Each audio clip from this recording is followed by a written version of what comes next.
Hello बच्चों, आप सभी को टैलेंट इंस्टीट्यूट में स्वागत है। History issue history issue in 20th century world history. Okay, तो इसका बहुत सारा क्वेश्चन अपलोड हो चुका है और ये जो क्वेश्चन है, स्वतंत्र भारत में नारीवादी आंदोलन पर एक नोट लिखिए। ठीक है, स्वतंत्र भारत में नारीवादी आंदोलन पर एक नोट्स लिखना है आप लोगों को। तो ये इम्पोर्टेंट क्वेश्चन है और इसका आंसर है भारत में नारीवाद। ठीक है, भारतीय महिलाओं के लिए समान राजनीतिक, आर्थिक और सामाजिक अधिकारों को परिभाषित करने, स्थापित करने, समान अवसर प्रदान करने और उनका बचाव करने के उद्देश्य से आंदोलन का एक समूह है। ठीक है, यह भारत के समाज के भीतर महिलाओं के अधिकारों की संकल्पना है। दुनिया भर में अपने नारीवादी समकक्षों की तरह भारत में नारीवादी लैंगिक समानता, समान मजदूरी के लिए काम करने का अधिकार, स्वास्थ्य और शिक्षा के लिए समान पहुंच का अधिकार और समान राजनीतिक अधिकार चाहते हैं। भारतीय नारीवादियों ने भारत के पितृसत्तात्मक समाज के भीतर संस्कृति विशिष्ट मुद्दों जैसे कि वंशानुगत कानून और सती जैसे प्रथा के खिलाफ भी लड़ाइयाँ लड़ी है। भारत में नारीवाद के इतिहास के 3 चरणों में देखा जा सकता है। पहला चरण 19वीं शताब्दी के मध्य में शुरू हुआ, जब यूरोपीय उपनिवेशवादी सती का सामाजिक बुराइयों के खिलाफ बोलने लगे।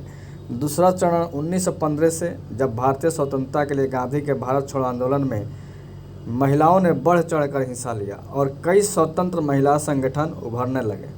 और अंत में तीसरा चरण स्वतंत्रता के बाद, जहाँ शादी के बाद ससुराल में, कार्यस्थल में और राजनीतिक समानता के अधिकार में महिलाओं के निष्पक्ष व्यवहार पर ध्यान केंद्रित किया गया।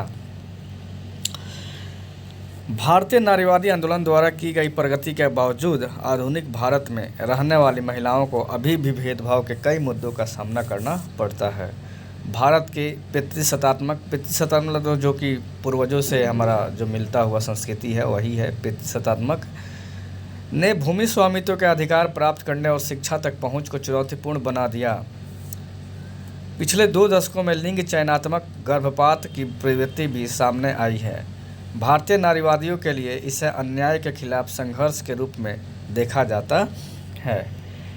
जैसा कि पश्चिम में भारत में नारीवादी की कुछ आलोचना हुई है, विशेष रूप से पहले से ही विशेषाधिकार प्राप्त महिलाओं पर ध्यान केंद्रित करने और गरीब या निम्न जाति के महिलाओं की ज़रूरतें और प्रतिनिधित्व के उपेक्षा करने के लिए उनकी आलोचना की गई है।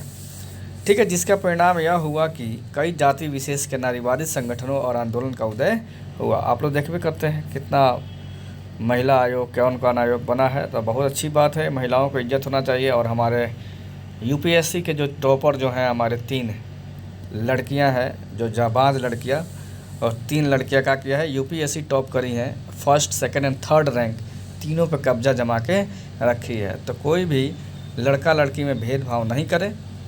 ये भेदभाव करना, जो भी अभी तक भेदभाव कर रहे हैं वो बंद कर दें।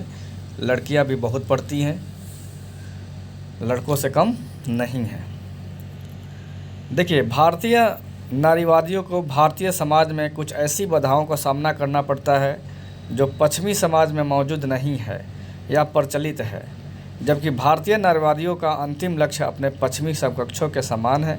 नारीवाद का उनका संस्करण भारत के आधुनिक पितृसत्तात्मक समाज में जिस तरह के मुद्दों और परिस्थितियों का सामना करता है, उससे निपटने के लिए कई तरह से भिन्न हो सकता है। भारतीय नारीवादी अपने समाज की पितृसत्तात्मक संरचना को विभिन्न तरीके से चुनौती देने का प्रयास करती है। संपत पाल देवी एक पूर्व सरकारी कर्मचारी और 5 बच्चों की माँ है, जिन्होंने भारत में पली बढ़ी, अपने समुदाय के भीतर घरेलू दुर्व्यवहार और हिंसा को देखा।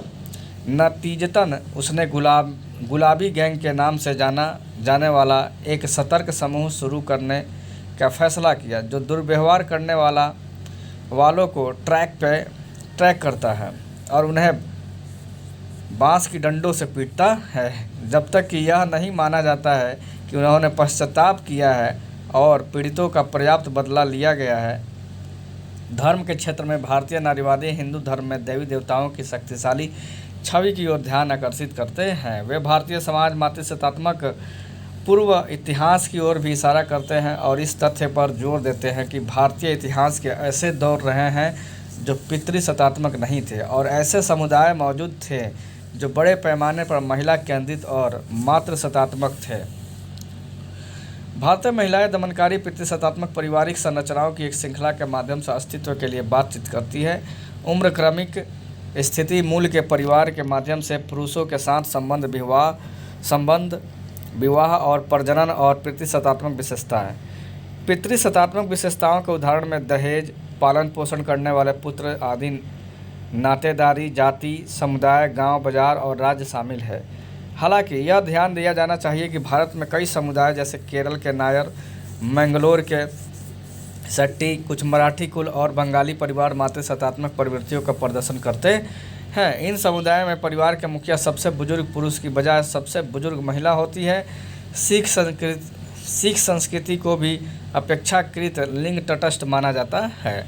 भारत में राष्ट्रीय संविधान में अनुसूचित जनजातियों के रूप में मान्यता प्राप्त समुदायों में से कुछ हैं मातृसत्तात्मक और मातृवंशीय और इस प्रकार अधिक समतावादी होने के लिए जाने जाते हैं। साक्षात्कारकर्ता अनुज कुमार मणिपुर के अनुसार एक मातृसत्तात्मक समाज है, लेकिन यह विद्वानों का आकलन नहीं हो सकता है। मणिपुर पर मजबूत राजवंशों का शासन था और सीमाओं के विस्तार किसी भी बाहरी खतरे को कुचलने आदि की आवश्यकता न पुरुषों को शामिल किया, इसलिए महिलाओं को घरेलू मोर्चे के कमान संभालनी पड़ी। भारतीय परिप्रेक्ष्य में ऐतिहासिक परिस्थितियों और मूल्यों ने महिलाओं के मुद्दों को पश्चिमी देशों के सापेक्ष अलग ढंग से प्रस्तुत किया। प्राचीन भारत ने मातृसत्तात्मक परिवार की संस्कृति रही है और धार्मिक साहित्य भी भारतीय समाज में नारी की स्थिति के महत्व को रेखांकित करते हैं, लेकिन सही मायनों में नारीवादी आंदोलन का प्रथम चरण 1850 से 1915 के बीच माना जा सकता है, जबकि उपनिवेशी शासन की जड़ें भारत में मजबूत हुई। उपनिवेशी शासन के आगमन के साथ ही प्रजातंत्र, समानता और व्यक्तिगत अधिकारों की अवधारणा को बल प्राप्त हुआ। राष्ट्रवाद और भेदभावपूर्ण परंपराओं के आत्मविश्लेषण ने जाति व्यवस्था और लैंगिक समानता संबंधी सामाजिक सुधारों के आंदोलन को जन्म दिया। भारत में प्रथम चरण के नारीवादी आंदोलन को पुरुषों जैसे कि राजा राम मोहन राय ने प्रारंभ किया। इस आंदोलन के केंद्र में सती प्रथा, विधवा विवाह, महिला साक्षरता, महिला संपत्ति अधिकार आदि ऐसे मुद्दे थे जिनके कानूनी और तौर पर समाधान करने का प्रयास किए गए। ठीक है, राजा राम मोहन राय ने सबसे पहले महिलाओं को सम्मान देने के लिए सोचा और उन्होंने सती प्रथा, विधवा विवाह, महिलाओं साक्षरता, महिला संपत्ति अधिकार आदि ऐसे मुद्दे थे, ठीक है ना, इस पे ध्यान उन्होंने केंद्रित किया। नारीवादी आंदोलन का दूसरा चरण 1915 से 1947 तक माना जा सकता है, जबकि संपूर्ण देश में उपनिवेशी शासन के विरुद्ध संघर्ष का वातावरण बन गया था। गांधी जी ने महिलाओं को भूमिका का घरेलू एवं पारिवारिक परिवेश से आगे निकाल कर राष्ट्रीय आंदोलन में समायोजित किया। इस चरण में महिलाओं की समस्या से संबंधित विभिन्न संस्थाएं जैसे अखिल भारतीय महिला कॉन्फ्रेंस और भारतीय महिला राष्ट्रीय परिसंघ आदि संस्थाओं का उदय हुआ। इस काल में नारीवादी आंदोलन के केंद्र में राजनीति में महिलाओं की भागीदारी, महिला मताधिकार, कम्युनल अवार्ड और राजनीतिक पार्टी में नेतृत्व भूमिका आदि मुद्दे थे।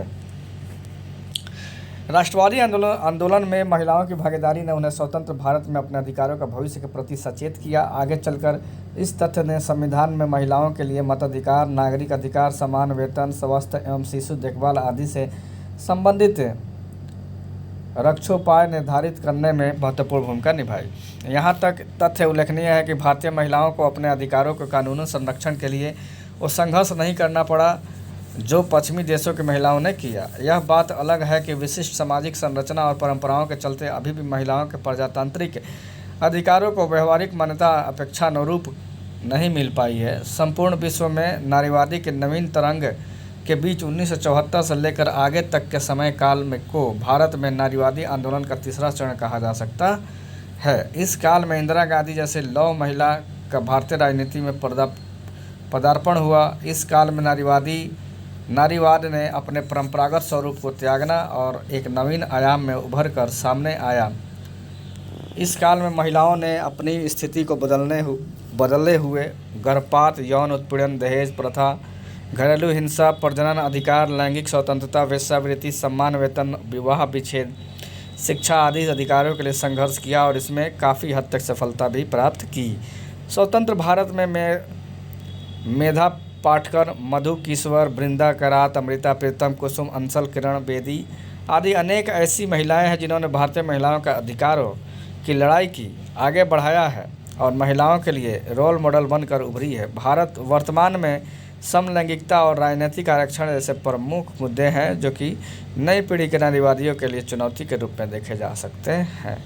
तो ये रहा बच्चों आप लोगों का इम्पोर्टेंट क्वेश्चन का आंसर। चलिए इसको पढ़िए, अच्छे से पढ़ करके जाइएगा आप लोग। ओके, चलिए फिर मिलते हैं अगले वीडियो में। Thank you so much.